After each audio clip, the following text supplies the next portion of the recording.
Mais ça montre qu'un responsable politique qui diffuse des fausses informations peut voir son sort favorisé dans des élections par des outils d'IA. L'année 2024 va être une année extrêmement importante du point de vue de l'espace informationnel parce que c'est une année record en matière d'élections. Plus de la moitié, 51% de l'humanité, est appelée aux urnes pour des scrutins présidentiels dans tel pays, municipaux dans tel autre, législatifs, etc. 4,1 milliards d'humains sont censés voter. Les élections, c'est des moments de grande vulnérabilité pour les démocraties, puisque c'est des moments où une fausse information, un montage peut, ici ou là, altérer la sincérité du scrutin. Et donc, c'est l'exercice démocratique qui est réduit à néant, qui est non seulement nié, mais même qui est manipulé. Et donc, c'est un danger funeste. Parmi les 10 pays les plus peuplés de la planète, il y en a 8 où il y aura des élections. Par exemple, en Asie, l'Inde, son voisin le Pakistan, l'Indonésie et le Bangladesh. En Amérique latine, le Mexique et le Brésil. Les États-Unis, avec le scrutin qui sera peut-être le plus important pour l'avenir de la démocratie. La Russie, où malheureusement, les choses sont sans doute jouées. Et puis les élections européennes. Bref, une année cruciale pour l'intégrité de l'information, avec des dangers pour les démocraties. Les fausses informations en période électorale, les pressions sur les journalistes, tout ça n'est évidemment pas nouveau. Ce qui est nouveau, c'est, notamment du fait de l'intelligence artificielle, la possibilité de produire des contenus qui ressemblent à la réalité, qui ont tous les accents de la vérité, mais qui en fait sont des montages purs. Les deepfakes, l'anglais qui veut dire faux profond,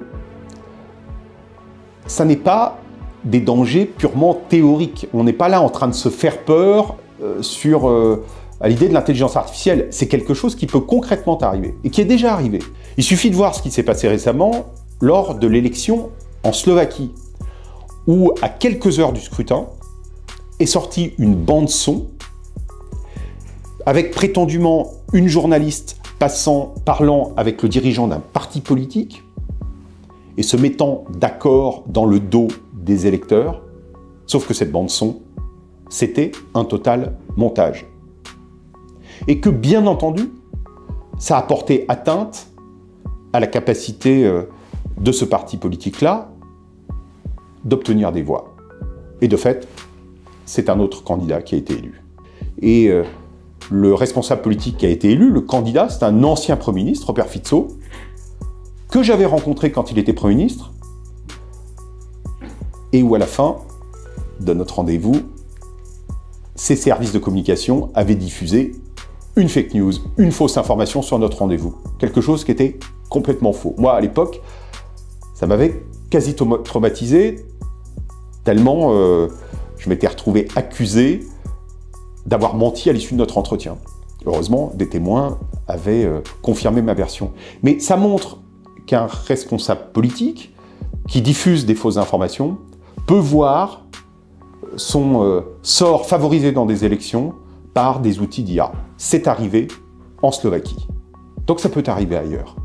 Et ça peut d'autant plus arriver ailleurs que l'IA aujourd'hui, elle a un potentiel de production d'informations en quantité, j'allais dire en qualité, ça ne veut pas dire en intégrité, complètement dément, et que le cadre juridique, dans l'immense majorité, sinon la totalité des pays, il n'est pas du tout prêt.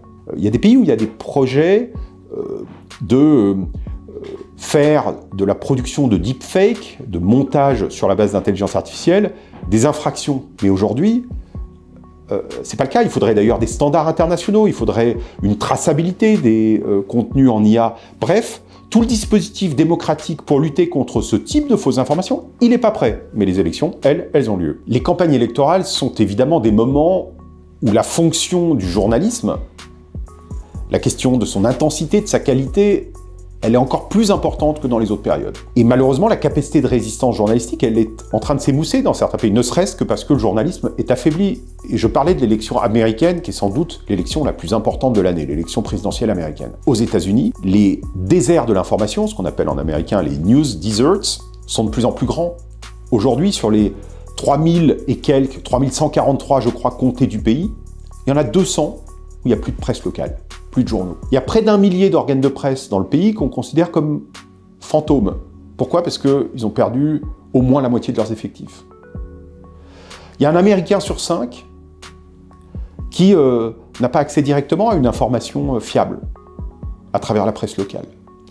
Et il a été prouvé par des études que le déclin de la presse locale favorise la polarisation, c'est-à-dire l'exacerbation de visions radicales et détachées du pluralisme, du réel, etc. Et donc ça pèse vraiment sur la qualité démocratique du pays. Donc entre les pays où il y a des violences contre les journalistes, ceux où la capacité d'enquête journalistique est plus faible, évidemment, les dangers sont grands, et sont grands de laisser la place à des rumeurs, à des fausses informations propagées sur les réseaux sociaux, qui parfois, je parle des sociétés technologiques, ont un intérêt objectif à laisser des fausses informations se diffuser parce que ça fait de l'audience et que leur enjeu n'est pas la véracité, n'est pas la fiabilité, n'est pas l'intégrité. Et puis, ça peut laisser la place, de plus en plus, à des outils d'IA, ou plutôt à des utilisateurs d'IA qui veulent, de mauvaise foi, de manière maligne, influencer les scrutins. Bref, autant de raisons pour Reporters sans frontières de faire cette année, en 2024, de la question de la couverture électorale, de l'intégrité des élections, un enjeu et une campagne spécifique. Ça va être l'une de nos priorités. Nous avons déjà commencé avec des actions très diverses. Nous organisons des formations pour les journalistes.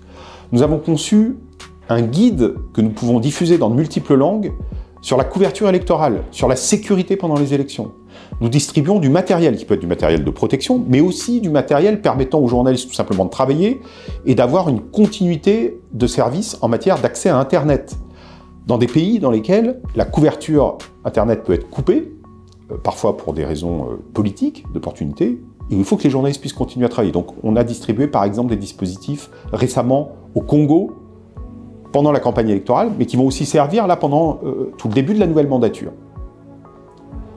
Et puis, nous plaidons auprès des autorités, des candidats, nous diffusons nos recommandations dans l'ensemble du monde, dans la plupart des pays où nous pouvons travailler, et Reporters sans frontières dispose d'un réseau avec 14 bureaux dans le monde, son siège à Paris, mais des bureaux sur tous les continents, et des correspondants dans plus de 150 pays. Voilà donc ce que nous faisons pour éviter autant que possible l'altération des scrutins par la désinformation.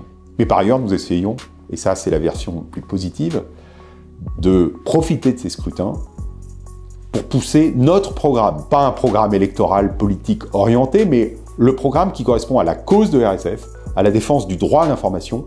Et les élections, c'est des très bonnes opportunités pour nous pour mettre sur le papier des préconisations très précises et d'aller les livrer aux candidats, d'essayer le cas échéant d'obtenir leurs engagements avant les élections, et puis surtout la mise en œuvre après des propositions que nous formulons. Il y aura cette année par exemple des élections en Europe, au Parlement européen.